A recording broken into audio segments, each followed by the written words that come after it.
Halo semuanya, aku baru kelar buku The Unfair Advantage bab keempat dan ini kesimpulannya.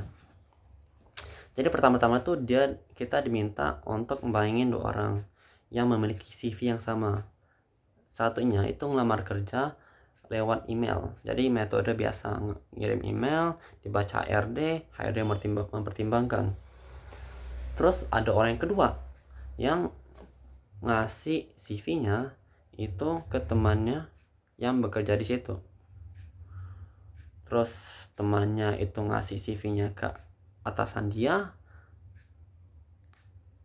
ataupun ngasih CV-nya ke CEO-nya langsung. Pertanyaannya, yang diterima itu orang yang pertama apa orang yang kedua? Kemungkinan tuh yang diterima orang yang kedua. Kenapa? Karena mungkin CEO-nya tuh percaya pada bawahannya, sehingga seandainya dia bilang orang itu temannya itu orang yang baik, ya CEO-nya percaya aja, ataupun mungkin atasannya yang percaya begitu. Terus misalnya ada orang yang ya kemungkinan yang diterima orang yang kedua ya. Nah seandainya yang ada orang ketiga yang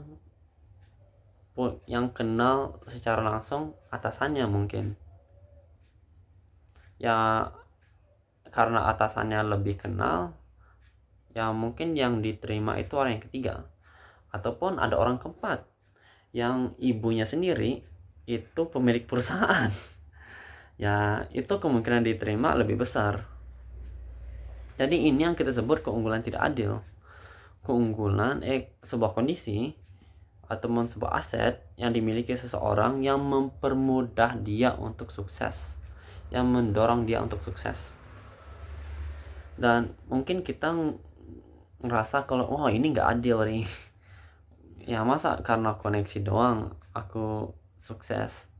Kan CV kita sama, harusnya kok dia nggak diterima aku nggak diterima. Ya masalahnya itu ya kehidupan emang nggak adil gitu.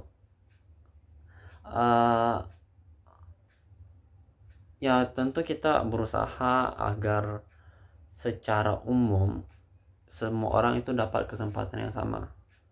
Kita mengusahakan secara legislatif, tapi ya nyatanya belum adil.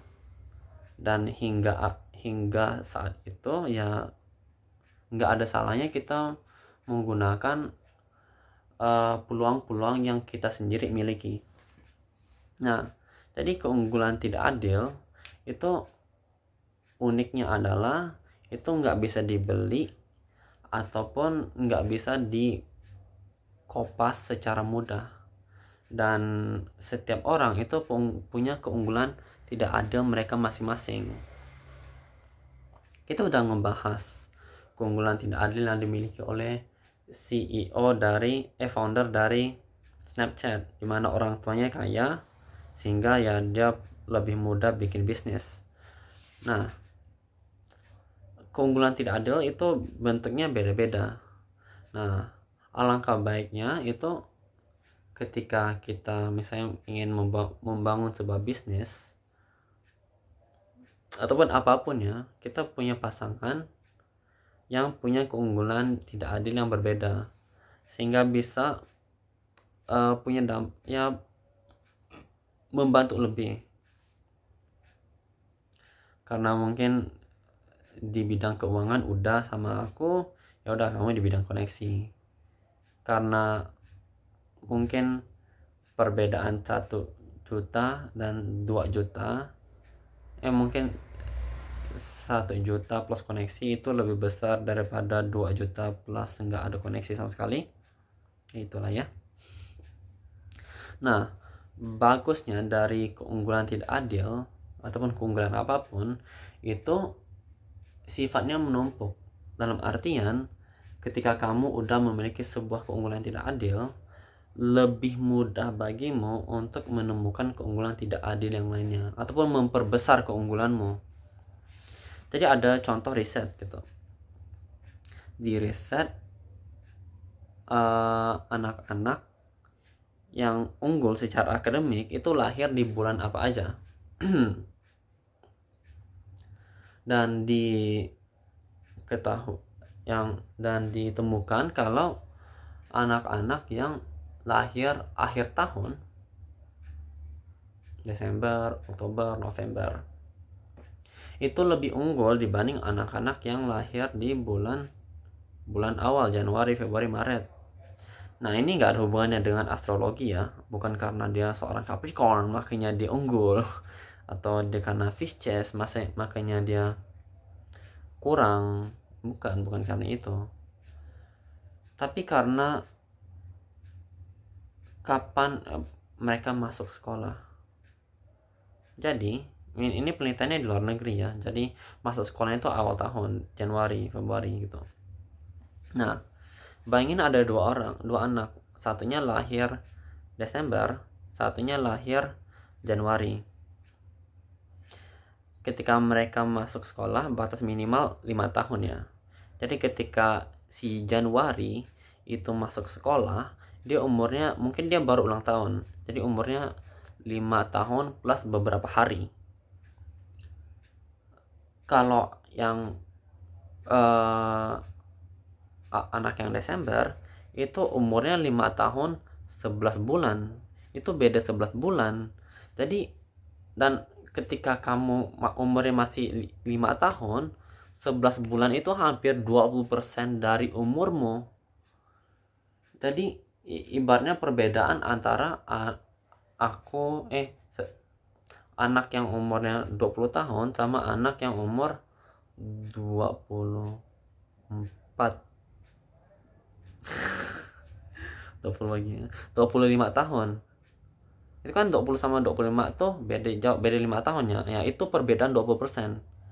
Nah, perbedaan itu ada pada anak yang umur 5 tahun versus anak yang umur 5 tahun plus 11 bulan.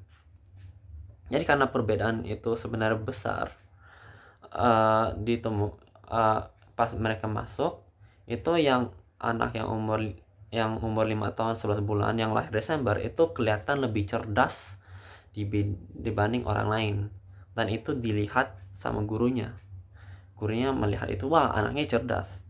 Karena dia cerdas, dia lebih diperhatikan. Ketika ulangan, patokannya dia. Jadi ya mudah apa enggaknya sebuah kuliah ataupun sebuah tugas itu patokannya ke orang yang pintar itu. Dan karena dia lebih diperhatikan sama gurunya, dia jadi lebih mudah belajar. Sehingga perbedaannya awalnya hanya perbedaan 11 bulan itu bertambah perbedaan 11 bulan plus perbedaan perhatian dari gurunya. Jadi keunggulan ini makin lama makin meningkat. Pada akhirnya yang awalnya mungkin kurang lebih sama itu jadi jauh berbeda.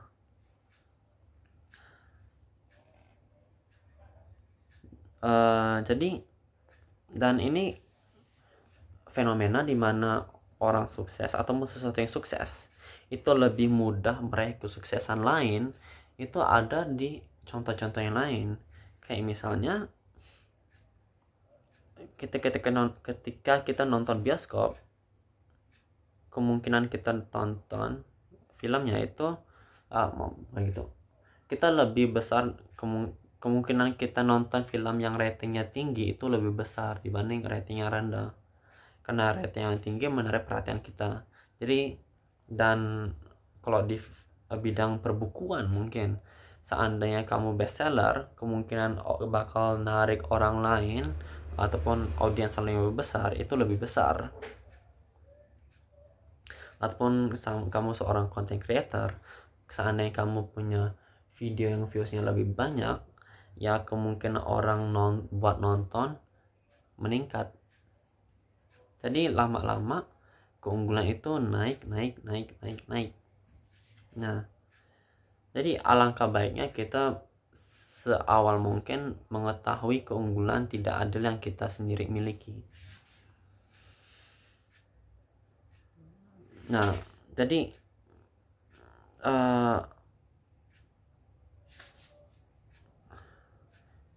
keunggulan tidak adil kan jenisnya banyak ya. mungkin ada uang, ada koneksi dan lain-lain. Mungkin kita sendiri nggak tahu bahkan keunggulan tidak ada yang kita miliki itu apa, karena mungkin tampaknya kita tuh orang yang biasa-biasa saja, bukan anak yang lahir di keluarga yang kaya-kaya amat, bukan anak presiden, bukan anak anggota DPR. Tapi keunggulan tidak adil ini ya kadang samar-samar. Nah, kayak misalnya keunggulan tidak adil lahir di bulan Desember, itu kan sebelum aku mengatakan ini mungkin orang-orang nggak tahu gitu. Tapi seandainya keunggulan tidak adil berupa uang, ya mungkin ya sebagian besar orang tahu. Nah, untungnya ya keunggulan tidak adil ini di buku ini ada di rekap jenis-jenisnya. Jenis-jenisnya ada 5.